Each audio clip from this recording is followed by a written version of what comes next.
Magandang araw mga amo at welcome sa Kalye Topic. So sa video na to ay magkokomento tayo patungkol po dito sa naging balita, patungkol po dito sa mga kaso o mga impeachment case na isinampa laban kay Pangulong Bongbong Marcos. So pare-pareho naman nating napanood kanina ang unang desisyon ng Kamara patungkol nga po dito sa impeachment case na kinakaharap ngayon ni Pangulong Bongbong Marcos, at ang isa sa mga naging desisyon nito ay katulad ng inaasahan natin noon pa na nakalalamang na hindi naman talaga tumulak sa Senado itong impeachment case ni Pangulong Bongbong Marcos, at ang naging desisyon ng Kamara is insufficient in substance, o ibig sabihin nito ay kapos sa sustansya yung mga kaso na ifinal sa kanya. So iba pa yung insufficient in form o yung kakulangan sa anyo sa istruktura ng kaso. So yan po ata ang pagbobotohan ng Kongreso sa Lunes ayon dito sa mga unang duminig ng impeachment case na ifinal kay Pangulong Bongbong Marcos, at malalaman natin ang pinal na desisyon sa Lunes.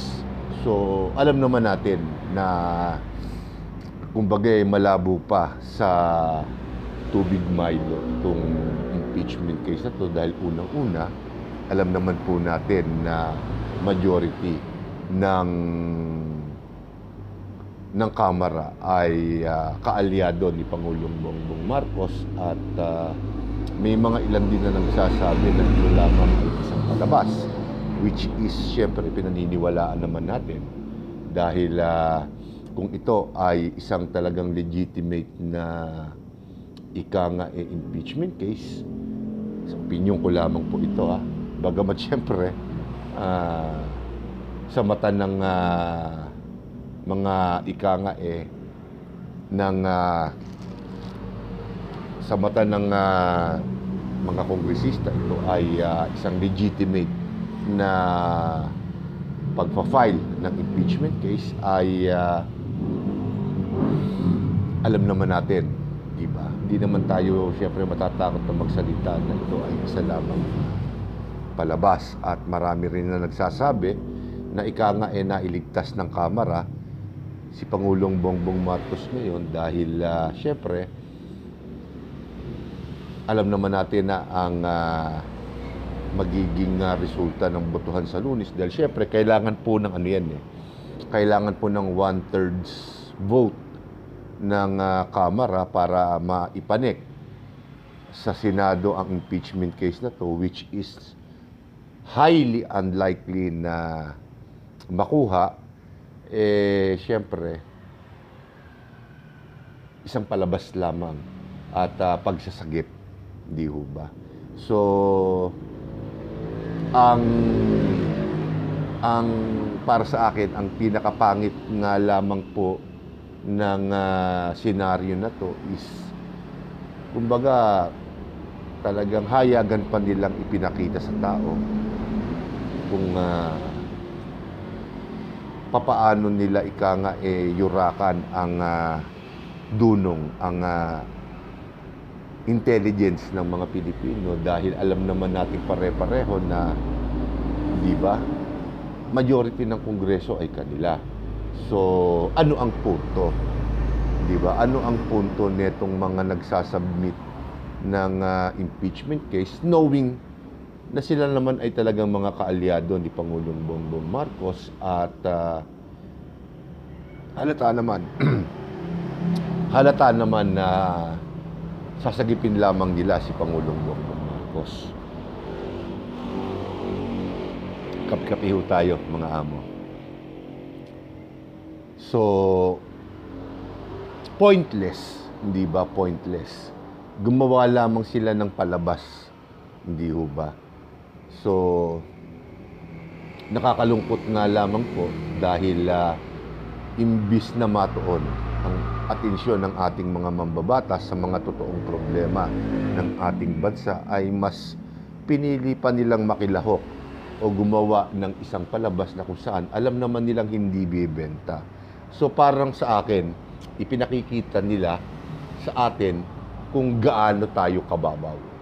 Which is alam ko hindi na totoo ngayon dahil syempre hindi naman masyadong bumenta yung ginawa nila na yan. Bagamat isa lamang ang nagpatunay dito na talagang ang mga mambabatas natin o ang mga ibinoto nating tao para ika nga gumawa at magpatupad ng batas, mukhang ginagawa lamang tayong mga mama. Di ba? At handa naman nilang tanggapin yung kahihiyan na yon para lang siguro maipakita na sila ay patas, which is totally hindi naman na pinaniniwalaan ng ating mga amo ng masang Pilipino. So, mainam na rin ito para ika nga alam nyo naman ang stance ko pagdating sa impeachment, lalo na sa ika nga halos papatapos na termino ng mga opisyal ng gobyerno at sabi nga nila ilang pending na lang 2028 na at alam naman natin na sa December ng 2026 itong taon na to ay ang ilan sa kanila ay maghahayag na ng ika nga pagkandidato para sa susunod na eleksyon. So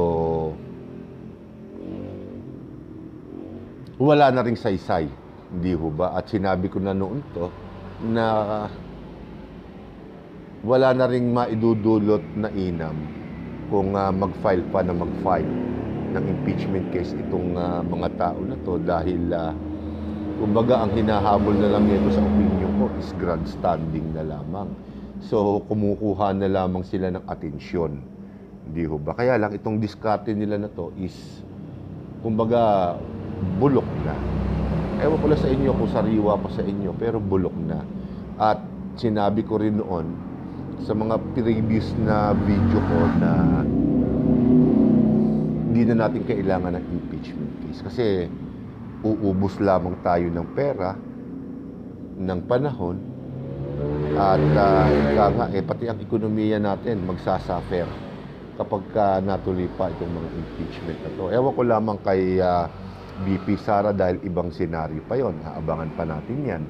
Pero baka doon kay BP Sara maiba ng konti dahil siyempre kalaban siya ng administrasyon at marami din ng mga politikong nakaupo ngayon ang may galit sa mga Duterte. So malamang baka yung kay BP Sara ang tumulak sa Senado at alam naman natin na inaabangan na ng Senado ang impeachment case na to dahil syempre nabalita na nga na yung unang impeachment ay nabasura na.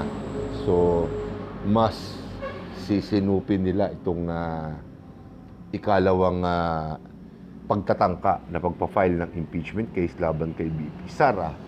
So pagdating naman dito kay Pangulong Bongbong Marcos, teka muna, pero at least sinabi ko na kay Pangulong Bongbong Marcos at kay BP Sara, hindi na natin kailangan ng impeachment. Hindi ko ba? Siguro mas mainam na tumutok na lamang ang ating mga mambabatas sa pagtugis doon sa mga kasama nila sa Kongreso at Senado na mga nagnakaw ng pondo ng bayan. Akala nila hindi na magiging bukang bibig ng mga Pilipino yon, pero magpasa hanggang ngayon kahit ako bukang bibig ko yan na kinakailangan may managot.